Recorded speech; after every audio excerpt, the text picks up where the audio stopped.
Dumelang? Lekai? Kudos to you guys for coming out on a Saturday. I am going to keep it very brief because, as mentioned already, we are pressed on time, but I'm very happy to be here, my first time speaking at an event in Soweto. I'm originally from Polokwane. I was born there. And I was raised in Pretoria, and I am hustling in Joburg. That's always part of my intro. Anyway, I run what is now a group company called Ogela Group, but I didn't start that way. I started my company at the age of 21 as a final year student at the University of Johannesburg. I was just about to graduate, and I started the company with an entertainment blog called Ogela Entertainment. So imagine telling your mom, who is a single parent, put you through school, I'm the last of 4 kids, that I'm going to graduate, but I'm not going to go look for a job. So you can keep the piece of paper, and I'm going to employ myself. And that's what I told my mom, and she said, well, no way, you're not going to do that. So I said, fine, Mom, can you give me 12 months? Pay for my rent, give me money for food, and all of that. And then after 12 months, if I'm still hustling and there's nothing coming out of it, I'll go look for a job. I mean, I had interned at the time, BBC Africa, SABC, Radio 2000, SAFM, you name it. And I was very sure of myself that I would get a job if I wanted to be employed in the media space.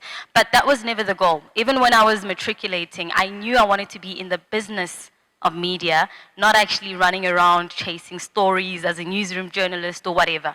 But I studied journalism because I wanted to understand the nature of, how I would be able to work with those people. Because today, in my PR and marketing agency, I work with journalists. I understand the pressures that they face. I understand how to deal with, producers and because I've been in their position. So, fast forward, I graduate 2011 at UJ. My mom gets me an apartment in Melville, 7th Street. Sylvester, you would know. Not appropriate. I shouldn't have been there. But I land on 7th Street, 2-bedroom apartment, and she takes care of me. She's like, fine, let's go for it. And I kid you not, my friends who were now, in accounting, and they graduated, they're working good jobs, I would wake up and walk about 10 to 15 steps across to the smaller 2nd bedroom, put on my laptop, and work. That's what people thought, oh, that's your job. And I'm like, yeah, I know what I'm doing. And that's what I did for a good 3 months until I had my first breakthrough. So I launched the blog in October 2011. I graduated, left UJ that November, was back in Joburg after holidays in January, and in April 2012, Avon South Africa came knocking and said, listen, how much do you charge for advertising space on your blog? And I was like, oh, I don't even know. I was like, okay, because now I don't understand the business of blogging. I just love being the blogger, giving people pop culture news, entertainment news, you name it. And I got to a point where I knew that I had to study, about 20K should do. And they said, okay, without hesitating. Then I thought, okay, maybe I should have charged them a little bit more because they didn't flint, But fast forward, later in 2013, I launched Ogela Communications, which is a PR and marketing agency, and we do corporate and celebrity PR. And with that, a lot of people thought, well, it's just another thing she just jumps into. And I said, no, actually, FYI, I majored in communications and philosophy at UJ, so I know what I'm doing. So my point with that, and me telling you that, is that sometimes people are not going to understand your journey and your dreams when you're starting. People didn't know that today I would be 29-year-old Allegro, pardon me, having a group company, being a Forbes 30 under 30 2013 honoree, and many other accolades that came along the way, which, by the way, I wasn't chasing. I was simply working and following my dream and doing what I love and trying to inspire and hire people, just echoing what Sylvester said earlier, that it's not just about entrepreneurship and me making money, it's about social entrepreneurship and developing, the young people around me. And by the way, I have 38 people currently working for me and 15 interns in all the entities. So I really just want to sum it up, but that's how I started. As a blogger, have a communications company. 3 years ago, my mom advised me to go into non-media business. which I was a bit reluctant at first because she's like, fine, you bought your house, you're doing this and that, and you're doing very well for yourself, but don't put all your eggs in one basket. Eventually, I took her seriously, and I bought land in Polokwane. Didn't know what I was going to do with it for a couple of years. I thought I'd build a lodge. I thought I'd do farming. And then I thought, okay, well, I'm passionate about organic farming and organic food, but that's not my forte. So I got people that are based in Polokwane, in Limpopo, that do that. And now I can officially say hashtag girls with farms, right? So those are some of my non-media entities. I own Ogela Foods, that's the company, and also Ogela Properties, where we have a couple of student accommodations by Westdene, Auckland Park, and we're also investing around Turfloop in Polokwane. So when you're on your journey of being an entrepreneur, also think broad.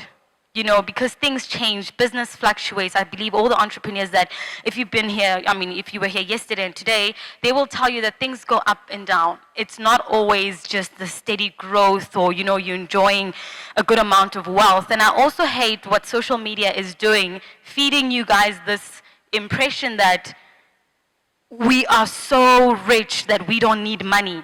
And I always say entrepreneurs need money.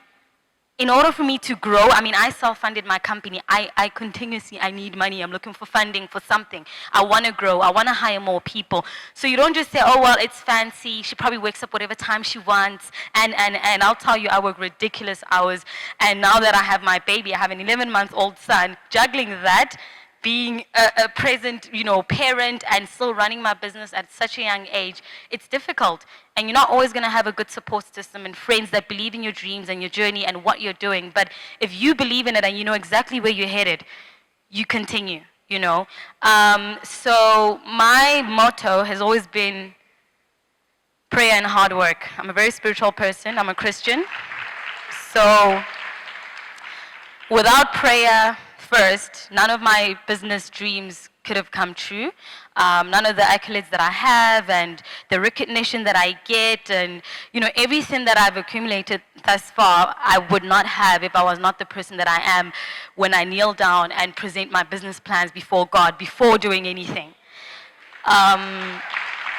So whatever it is that centers you as a person spiritually, hold on to that while you're on this journey because it's crazy. It's a crazy ride, like they said. It's not easy, but you know, I wish you all the best and collaborate. Again, echoing Sylvester, no need to compete. Collaborate. If there is something that you know your friend can do better, come together, take a business proposal, sit down, and you know, just work something out. I remember a couple of years, I'm not sure if you would recall, I needed to do something for our celebrity clients, and I knew we had hit a dead end at the company in terms of contacts, connections, and I'm like, but no, I know Sylvester, you know. I set up a meeting with his office, and I went there, and I pitched what our clients were trying to do, and that wasn't me thinking, well, no, I'm Allegro. I'm not going to rock up a DNA, like, why? We'll figure it out on our own. We know what we're doing. I understood that I had to collaborate, and I still do till this very day, with other entrepreneurs, whether in the same industry or in my non-media businesses, because you can't do it alone. No man is an island. We all know that. So you need to stop this whole thing of I want to eat alone. If I share contact, then you know, I'm not going to be the one benefiting from it. It's not going to get you anyway. So once again, thank you so much for coming out. Kudos to you guys on a Saturday. And I wish you all the best with your businesses. It's not easy. It's not easy, but it's definitely worth it at the end of the day.